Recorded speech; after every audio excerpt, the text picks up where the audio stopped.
Has your social media feed been panicked that a hypergamy is ruining modern dating? If you're worried your love life is doomed, the short answer, it's not. Hypergamy simply refers to marrying up for status, wealth, or education. While online crowds treat it as harsh female pickiness, that leaves men scrambling to looks max. Hypergamy isn't about looks, nor is it exclusive to women, despite what forums tell you.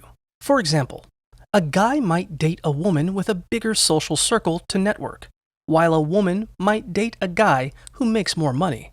In the same vein, someone with a bachelor's degree might date an individual with a PhD. Psychologists say this drive is actually just a fundamental human trait. We all crave status, and dating apps only fuel it by creating the illusion that someone better is always a swipe away. The bottom line is, most long-term couples actually engage in assortative mating, meaning we usually pair up with people who are pretty similar to ourselves. So, take a deep breath and don't sweat the online panic.